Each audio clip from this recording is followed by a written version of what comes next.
Cap sur l'immobilier bas carbone, les tendances, les innovations, les nouvelles constructions. On va parler aussi d'un salon sur le bas carbone. Figaro Immo, c'est parti.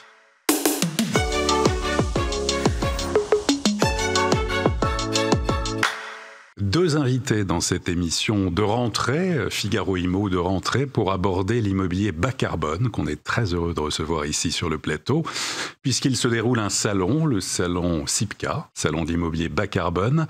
Feriel de Riche, bonjour. Bonjour Olivier.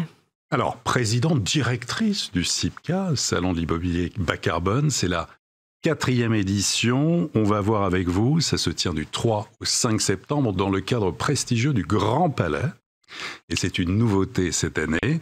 Et avec vous, Stanislas Potier, président de l'association BBCA, co-organisatrice du SIPCA, association, on va dire, de référence pour le développement de l'immobilier bas carbone en France et en Europe. Alors, c'est la 4e édition.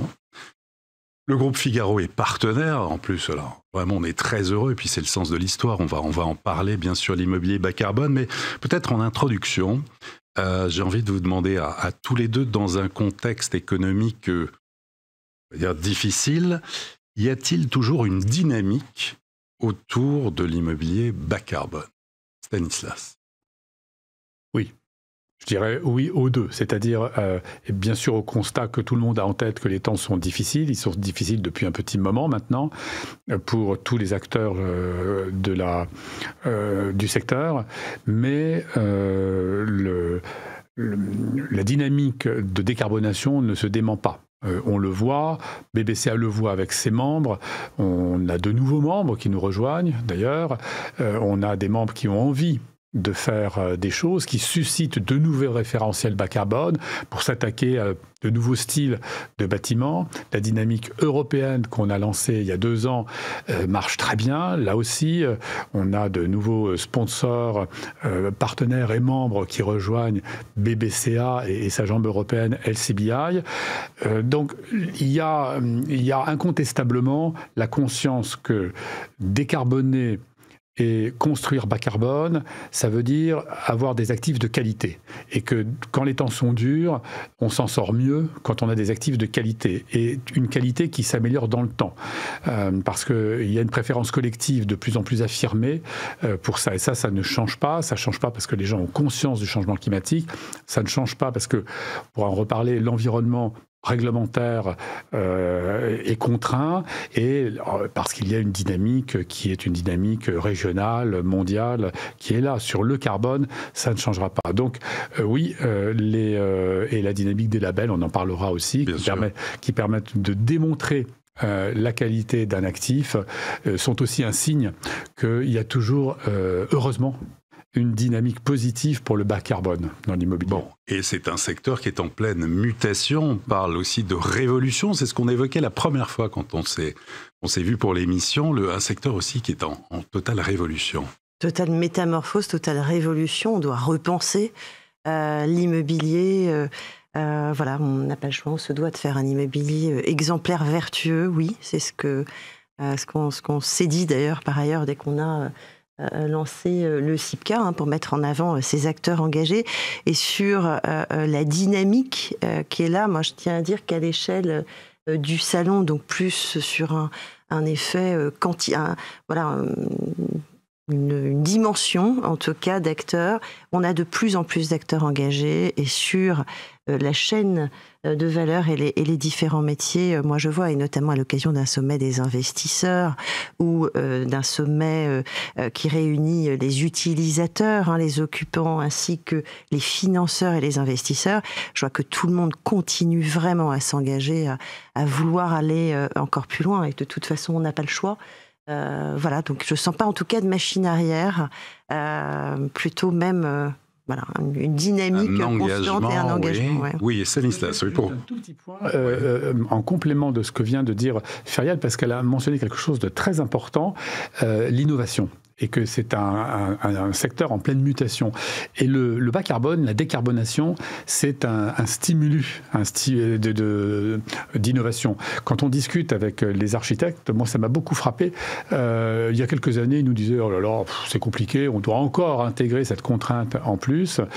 Et là, ils nous disent « Non mais c'est formidable parce que ça nous oblige à penser différemment, à réfléchir différemment aux usages, évidemment aux modes constructifs, etc. » Et donc, je pense que la décarbonation est aussi ceux qui la prennent à bras-le-corps sont les plus innovants. Et comme on est vraiment effectivement dans un secteur où il se passe beaucoup de choses, ne serait-ce que dans l'innovation matériaux.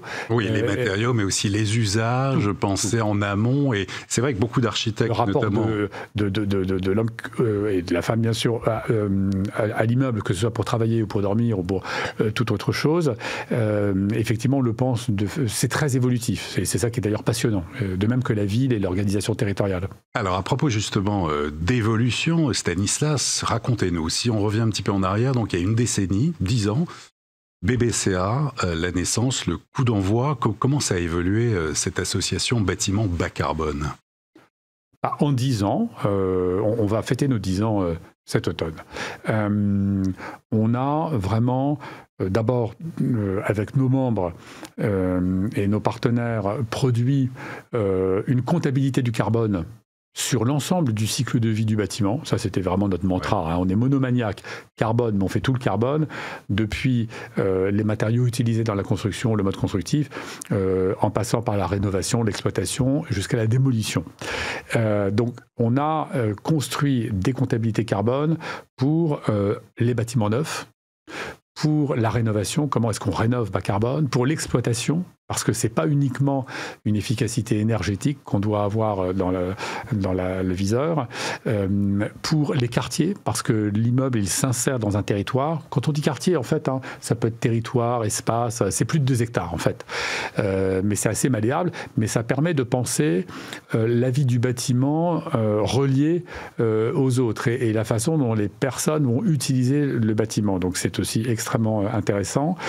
Et je dois dire aussi que cette démarche quartier, elle nous a permis d'engager encore plus les aménageurs et les collectivités locales, parce que là, au moins, ils ont une comptabilité claire, ils ont envie de décarboner, ben voilà comment faire, voilà les bonnes pratiques, voilà les vecteurs de performance, et puis l'Europe. Donc, aujourd'hui, on a à peu près une comptabilité pour n'importe quel type d'actif, et n'importe quel type de portefeuille, y compris des actifs très spécifiques, hein, la logistique, le commerce, et les hôtels.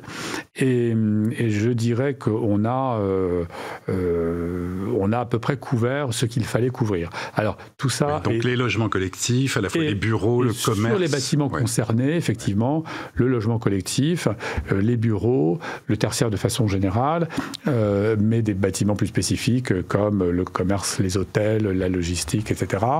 Et aussi, il faut avoir en tête que c'est une dynamique constante, c'est-à-dire qu'on est à la 5e version du référentiel sur le bâtiment neuf. C'est le premier qu'on a sorti dès le début 2016. Pourquoi ? Parce que on est très pragmatique. Les référentiels, les comptabilités carbone, elles sont mises au point avec nos membres qui sont promoteurs, constructeurs, bureaux d'études et architectes, bien sûr. Et parfois, on se dit, bah tiens, finalement, on constate que la performance peut être atteinte assez facilement. On pourrait être plus exigeant, on pourrait aller plus loin. Où on n'avait pas vu tel vecteur de performance, où on avait mal compté celui-là, où on n'avait pas d'informations sur celui-ci. Des adaptations. Donc, on est en aller-retour constant avec le terrain pour être à la fois exigeant, mais réaliste. Alors, exigeant, analyste aussi. On va voir des exemples très concrets. Vous avez choisi 4 réalisations, on va dire, bas carbone, bien sûr. On va voir la première, direction Paris. On est au-dessus du périphérique, porte de Brancion, et c'est Osta. Oui, alors là, on le voit... c'est très intéressant parce qu'on le voit, il est vraiment sur le périph'. Ouais. Hein. La dalle existait déjà, c'est une opération Oudéum, mais elle est Altarea aujourd'hui, mais elle est construite en ce qu'on appelle CLT, c'est une technique de bois qui permet d'utiliser le bois en structure, parce que conçu comme ça, le bois a une performance aussi solide que celle du béton, sauf que En construisant comme ça, on divise le poids de l'immeuble par 3. Et ce qui a permis de doubler sa hauteur. Donc là aussi, un petit clin d'œil, le bas carbone, c'est pas forcément plus cher. On double la surface, là, parce qu'on a bien construit. Et c'est vrai que c'est assez intéressant. On est sur un espace qui n'aurait pas pu être construit, en fait, tout bonnement, si on s'y était pas pris de cette manière. Donc on a quelque chose d'innovant, de bas carbone et de rentable. 114 logements aussi avec des commerces en rez-de-chaussée, notamment pour en tout cas des logements pour des travailleurs, sont des chambres pour des chantiers proches. Sommaires, mais assez bien conçus, avec des lieux de vie partagés à chaque étage, avec une vue sur le périph'. Mais je rassure, on est aussi très préservé du bruit et des nuisances. Tout ça a été parfaitement bien conçu. Et donc, Osta a obtenu le label BBCA, niveau excellence dans sa phase de conception. Deuxième exemple, alors c'est Braise. Là, c'est du conception et réalisation, parce que ça vient d'être réalisation. Oui. Deuxième exemple avec Braise, donc là du tertiaire neuf, et là aussi on est avec Woodhome, non? Alors Braise, WO2, mais vous avez raison, au début WO2 et Woodhome c'était la même entreprise, les mêmes initiateurs, et là on est sur de l'exploitation, on est sur un usage mixte, il y a bureau, commerce, et vous avez aussi une attention toute particulière qui a été portée au réemploi. Donc ce bâtiment, il est intéressant parce que quand on dit le bas carbone, c'est évidemment les matériaux biosourcés, c'est vrai, le bois, la paille, le chanvre, enfin il y a tout un tas de matériaux très intéressants comme ça. C'est bien sûr les matériaux recyclés, il y a des matériaux qui se recyclent très bien, certains aciers, le zinc, etc.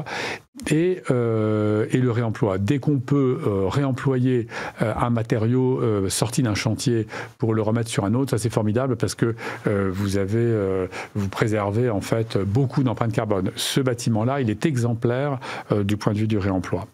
Et on est donc à Saint-Denis, je crois, à 350 mètres du métro, en banlieue parisienne, RERB, proche, et effectivement très bien pensé. Mais c'est GRDF qui aura son siège là-bas et qui est très bien pensé, effectivement, pour toute la connexion des personnes qui fréquenteront ce bâtiment. Très bien. Ensuite, il y a l'atelier tertiaire, donc ça c'est rénové par Covivio.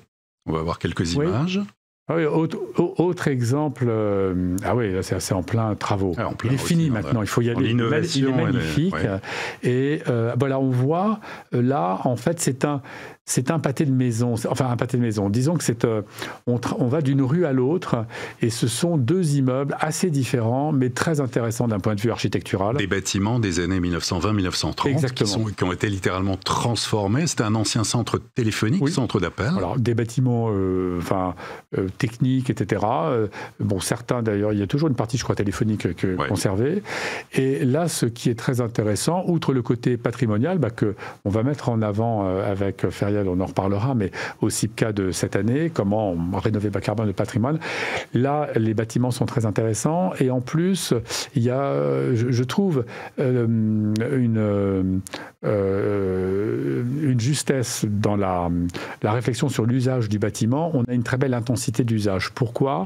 Parce que le propriétaire Covivio a décidé d'ouvrir à l'extérieur, louer des espaces, etc. Et donc vous avez de très beaux espaces qui sont utilisés par Covivio et ses partenaires, mais qui sont également utilisés par d'autres. Et donc beaucoup de gens peuvent à la fois profiter de cet espace, et cet espace y vit intensément. Et ça aussi, c'est très important pour la décarbonation et l'empreinte carbone d'un bâtiment à son usage. Utilisation donc de matériaux, de bois, de briques, le bois est très visible, intelligente des eaux pluviales. Il y a aussi tout un immobilier d'entreprise, d'innovation, en tout cas du futur, qui est donc exposé par Covivio. Et puis, dernier exemple, alors là, c'est Square de l'Opéra, Louis Jouvet, à Paris. Ah ouais, alors là, on se demande bien ce qui se passe, puisqu'on voit une façade haussmannienne comme si de rien n'était, si je puis dire. Donc, je ne sais pas si les gens connaissent, mais c'est un très joli espace, pas loin de l'Opéra, un peu fermé, des bâtiments tout à fait classiques pour Paris ancien. Et là, c'est Groupama Immobilier qui a fait un travail remarquable de réhabilitation. Énergie électrique, 100% renouvelable. Absolument. Et le résultat, eh bien, c'est que sur un bâtiment haussmannien, comme vous le voyez, tout à fait classique, la façade, les ouvertures n'ont pas été modifiées, les circulations intérieures très peu, eh bien, on est capable d'être labellisé exploitation, performance, si ma mémoire est bonne. Et donc, vraiment, ça prouve que c'est possible sur presque n'importe quel type de bâtiment. Ouais. Il suffit de bien penser l'affaire dès le départ. C'est ça la clé, en fait. Alors, la clé, justement, la clé du salon CIPCA, on va voir bien sûr des réalisations de ce type, mais quel est l'état d'esprit et puis le mode d'emploi de ce CIPCA 2025, Ferial? Mode d'emploi, je n'irai peut-être pas jusqu'au mode d'emploi où vous le donnez. En tout cas, il est certain que quand on voit des réalisations comme celle qu'on vient de présenter de Groupama Immobilier, on aura au cœur de nos sujets et de nos préoccupations aussi, justement, ça, la rénovation du patrimoine, la rénovation de sites classés, de sites anciens, avec justement tout ce savoir-faire et cette nécessité aussi aujourd'hui d'adapter des solutions à la fois modernes, moins émissives, bas carbone, bien entendu. C'est tout un art. C'est tout un travail, mais quand on voit voilà quel type de résultat on peut arriver, ce sera un des temps forts en tout cas du CIPCA, rénovation et régénération du patrimoine, parce qu'on en crée aussi des lieux de destination aujourd'hui, des tiers-lieux. Souvent, voilà, c'est l'exemple aussi sur l'intensité d'usage du site de Covivio. Mais c'est bien d'avoir en tête notamment le fait que ça ne concerne pas que le neuf. Le neuf, c'est bien. Pour l'innovation, on part de zéro. Par contre, rénover, restaurer, réinventer des lieux avec l'immobilier bas carbone, c'est fondamental. Faire avec l'existant aussi. Le neuf, c'est vraiment fondamental parce que, comme vous venez de le dire, Olivier, c'est aussi un démonstrateur. Oui. C'est-à-dire que ça permet... D'abord, on pense la faire à 100%, et donc on fait un peu ce qu'on veut, si je peux dire. Donc on peut être très très performant, et on peut montrer ce qu'on peut faire, ce qu'il est possible de faire. Donc c'est quand même très important pour l'innovation et un peu pour emmener tout le monde. Mais évidemment, le gros du patrimoine, de ce qu'il y a à faire, il est déjà là, il est déjà existant, et donc il faut s'y coller, c'est l'adaptation, c'est la rénovation. Donc la rénovation, elle est très très importante parce que à la fois, si on la fait bas carbone, elle permet d'éviter des émissions, donc on reste toujours dans la diminution des émissions. Elle permet aussi, souvent on l'a fait pourquoi ? On l'a fait pour l'adaptation. On va peut-être parler un petit peu de confort d'été, mais enfin, aujourd'hui, tout le monde, on sort de l'été, et septembre, et parfois, moi qui réserve des surprises, on voit bien qu'il faut penser la ville et les bâtiments un peu différemment. Donc là, c'est aussi, je veux dire, un encouragement à la rénovation assez puissant.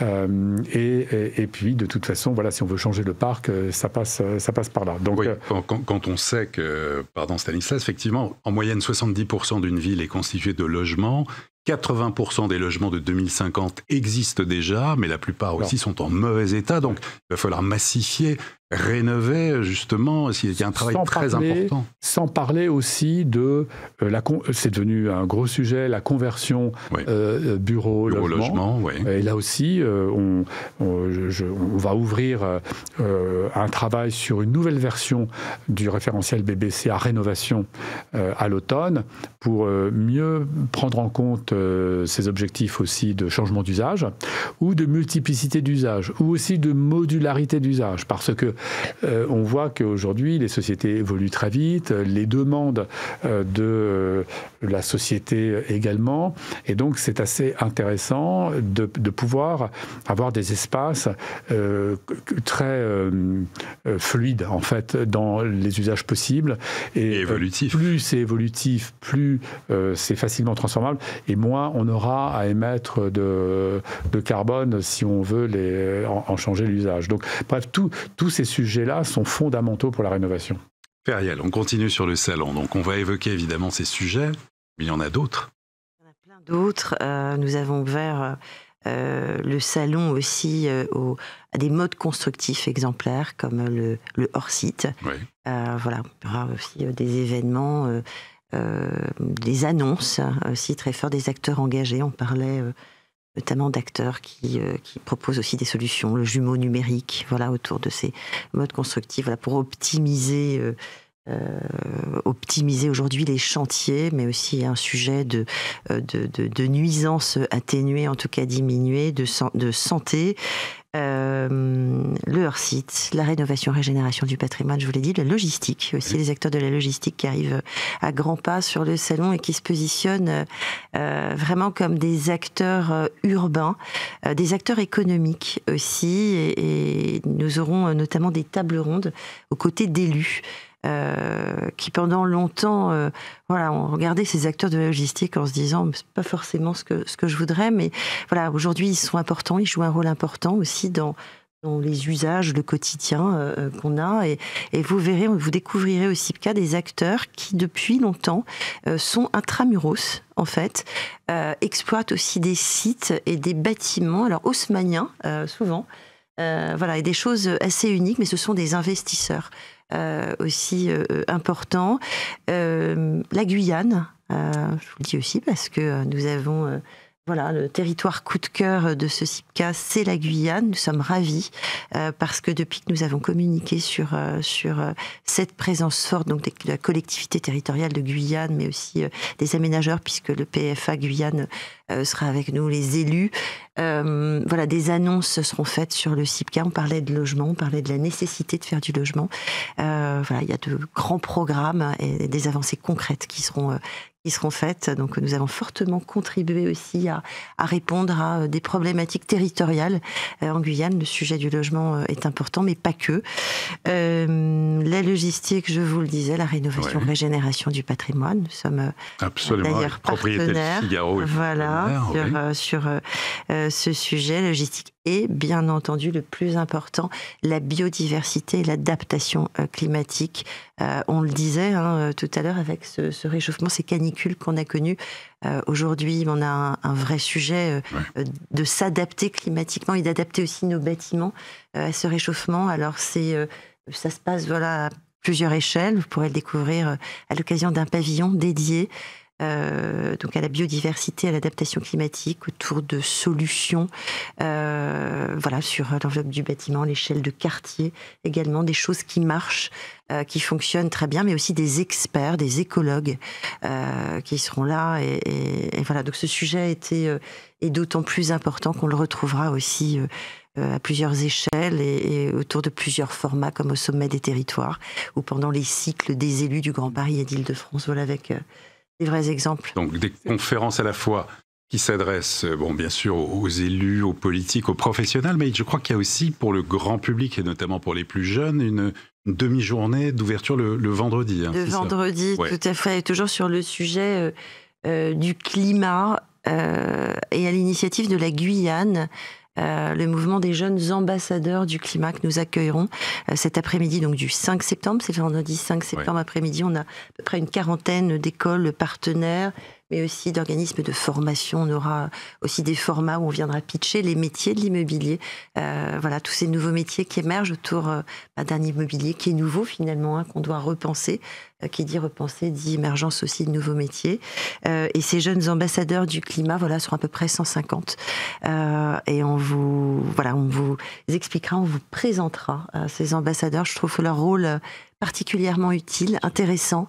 Et l'idée est que ces jeunes ambassadeurs du climat, on les retrouve partout dans le monde, dans tous les pays, dans toutes les villes, et ils contribuent vraiment très très activement à préserver la planète, à accompagner les acteurs au quotidien, mais aussi le voisin le plus proche. C'est dans tout.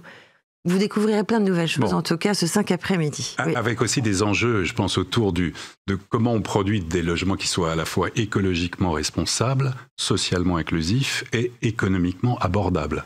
C'est un enjeu qui est crucial. Ça, c'est la base. Juste peut-être un point sur les étudiants, les élèves. On parlait de dynamique tout à l'heure. Oui. La dynamique bas carbone, elle est aussi là. Vous avez des nouvelles générations ont envie de mettre en adéquation leurs craintes, leurs engagements, leurs réflexions avec ce qu'ils vont faire en entreprise. Et là, eh bien, ils sont en contact avec des acteurs particulièrement engagés. Je pense qu'ils y trouvent du sens et les entreprises vont trouver des étudiants très très volontaristes sur ces sujets-là. Donc on a un matchmaking là qui, on espère, marchera bien. Il a commencé à marcher pas mal l'année dernière. Vraiment, moi j'étais très agréablement surpris de voir cette dynamique. Alors évidemment, la transition carbone, ça coûte dans le sens où quand on change de pratique, eh ben, faut changer sa façon de faire, faut former les gens, faut faire évoluer la chaîne de valeur, changer les fournisseurs ou les faire changer. Et tout ça, ça coûte de l'argent, c'est tout à fait normal. Simplement, c'est normal qu'il y ait un coût de la transition, mais il est absolument indispensable déjà qu'il reste dans une fenêtre raisonnable pour trouver quand même sa place, son marché, et avec un objectif d'ISO-coût. On a déjà vu des choses assez remarquables se passer ces dernières années. On était sur, je me souviens, il y a encore 5-6 ans, il n'était pas rare de voir des surcoûts de l'ordre de 10% parce que les matériaux étaient plus chers. Il y a 10 ans, on trouvait quasiment pas, par exemple, de CLT français. On n'en trouve pas encore suffisamment aujourd'hui. Pour le bois. Pour le bois, cross-laminated timber, donc cette catégorie de bois qu'on évoquait avec le bâtiment sur le périphérique. Bon, maintenant, il y en a. Alors, il n'y en a pas encore suffisamment, mais les industriels ont commencé à s'organiser, à investir, et donc les prix diminuent au gré de la généralisation et la disponibilité des produits. Donc, aujourd'hui, si vous voulez, on peut avoir des bâtiments labellisé BBCA de niveau excellent, c'est-à-dire vraiment un niveau très avancé, conforme avec la réglementation qu'on pourrait avoir au début des années 2030, parce qu'on reviendra peut-être sur le cadre législatif, mais on a un cadre législatif français qui prévoit plusieurs étapes. En tout cas, disons qu'aujourd'hui, on peut construire avec des empreintes carbone divisées par 2 ou plus, déjà conforme à ce qui est anticipé de la réglementation dans 5-6 ans, et on le fait avec... on va entre 1, 2, 3% de surcoût. Mais ça n'est possible que si on pense l'opération, là je parle du neuf. Oui, pour le neuf. En amont. On pense l'opération vraiment dès le départ, en amont, au moment où on intègre toutes les contraintes et on essaye de trouver le meilleur chemin. Parce que si on essaye de se rattraper en cours de route, là, les surcoûts arrivent et c'est pas bon. Mais donc c'est possible d'être dans les coûts, de faire du beau, de faire du confortable. Voilà. Eh bien, merci infiniment. En tout cas, à tous les deux, on vous souhaite un excellent CIPCA 2025. Salon de l'immobilier bas carbone, Grand Palais du 3 au 5 septembre. Feriel de Riche, merci beaucoup. Merci. Stanislas Potier, merci infiniment. Merci beaucoup. Et à très bientôt pour une prochaine émission de Figaro Immo.